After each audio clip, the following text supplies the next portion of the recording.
Hai teman-teman semuanya, apa kabar? Berjumpa lagi dengan saya Kori Bakara. Mohon teman-teman dukungannya untuk subscribe channel ini agar saya semakin bersemangat untuk memberikan informasi ke teman-teman semuanya.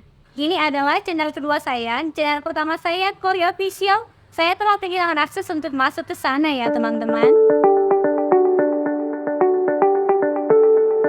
Kembali lagi kita membahas soal kasus Subang. Kalau kita lihat, akhir-akhir ini di media banyak bermunculan saksi-saksi baru. Tetapi menurut kita itu adalah hal yang biasa dan sering terjadi di dalam sebuah kasus sebagai pertimbangan. Tetapi yang paling fundamental adalah mereka-mereka atau saksi-saksi yang ada pada saat awal kasus ini muncul. Di dalam kasus Subang ini dapat kita lihat dari berbagai alat bukti, ada beberapa yang sudah dapat disimpulkan dalam penghilangan nyawa Ibu Tuti dan Amelia ini, bahwa dalang dan pelaku kemungkinan adalah orang yang berbeda. Dan sepertinya si dalang atau otak dalam kasus kejadian ini selalu menjaga dan memberikan support dana kepada si pelaku agar tidak tertangkap ataupun terseret dalam kasus ini. Seperti yang diberitakan akhir-akhir ini, bahwa pelaku akan segera diungkap oleh pihak kepolisian Jawa Barat. Kita tidak tahu apakah itu benar ya teman-teman. Kita pun sangat mengharapkan supaya pihak kepolisian agar segera mengumumkan siapa pelaku yang sebenarnya. Apakah otak atau dalang dari pelaku kasus ini adalah orang yang berbeda. Tetapi biasanya di dalam kasus-kasus seperti ini, penghilangan nyawa secara paksa, kita katakanlah seperti kasus Ibu Tuti dan Amelia, biasanya dilakukan oleh orang-orang terdekat ya teman-teman, ataupun orang-orang yang sudah dikenal. Dan mari teman-teman kita bahas soal Danu. Akhir-akhir ini Danu sering kembali tampil di kanal YouTube. Seperti belakangan ini Danu tampil di podcast Kang Heri. Di podcast Kang Heri, Danu bercerita bahwa 2 hari setelah kejadian, berarti kejadian tanggal 18, 2 hari kemudian tanggal 20, menurut Danu Yoris ketakutan. Karena pada saat itu akan diadakan pendampingan penasihat hukum. Yoris mengajak Danu agar bersembunyi di dalam musola. Menurut keterangan Danu, Yoris mengajak Danu untuk bersembunyi di musola, masuk melalui rumah tetangga. Jadi menurut kita ya teman-teman, kenapa Danu dan Yoris bersembunyi? Karena akan diadakan pendampingan penasihat hukum.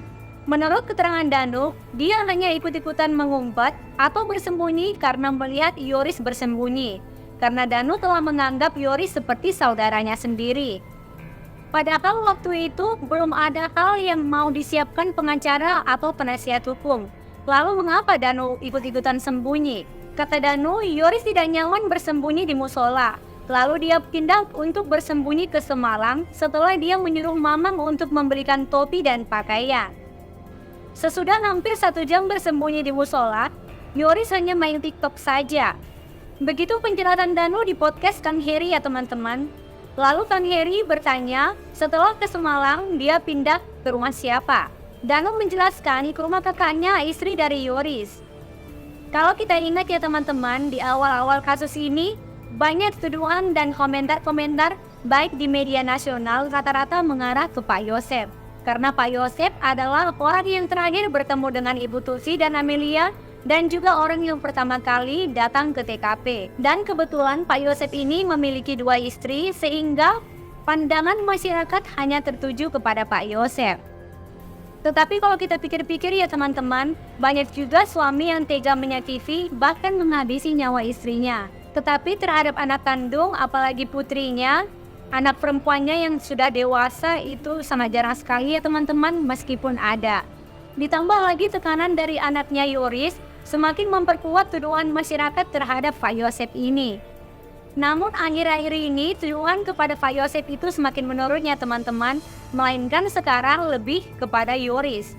Yoris ini dulu hampir tidak ada yang mencurigai ya teman-teman, bahkan mereka membuat channel YouTube langsung meledak dukungan kepada Yoris ataupun Danu. Karena kita lihat gerak-gerik dari Danu ini tidak terlepas dari Yoris ya teman-teman. Misalnya seperti pada tanggal 15 sebelum kejadian, Danu disuruh Yoris ke rumah Ibu Tuti. Terus pada tanggal 17, Danu disuruh Yoris meminta uang kepada Amelia. Meminta uang hanya untuk membeli double chip saja. Sesuatu yang sangat aneh juga ya teman-teman. Meminta uang hanya untuk membeli solatif dengan jarak tempuh 20 menit ke rumah Amelia. Sesuatu yang sangat aneh juga ya teman-teman, dengan naik motor dengan jarak tempuh 20 menit hanya untuk meminta uang kepada Amelia untuk membeli isolatif. Dan belum lagi teman-teman, waktu acara Hollywood Sun juga untuk menjaga rumah TKP atas suruhan Yoris. Dan ternyata berita terakhir dari Danu sambil mengambil motor Aerox. Jadi antara Yoris dan Danu ini memang penuh misteri ya teman-teman. Seperti beberapa hari ini keterangan Danu di podcast Kang Heri. Yoris bersembunyi di musola sampai melalui rumah-rumah tetangga dan sampai memasukkan sandal ke dalam musola dan berlanjut bersembunyi ke rumah kakak istri Yoris ke Pemalang karena tidak nyaman. Demikianlah teman-teman kejanggalan-kejanggalan yang kita ketahui tentang Yoris dan Danu. Apakah ketiga keluarga ini, Yoris, Danu, dan Yotep, memiliki keterlibatan dalam kasus penghilangan nyawa Ibu Tuti dan Amelia? Mari teman-teman kita berdoa saja, semoga kepolisian Subang dapat segera menangani dan menyelesaikan kasus ini. Silakan subscribe bagi kamu yang belum berlangganan. Kori News, salam sehat selalu.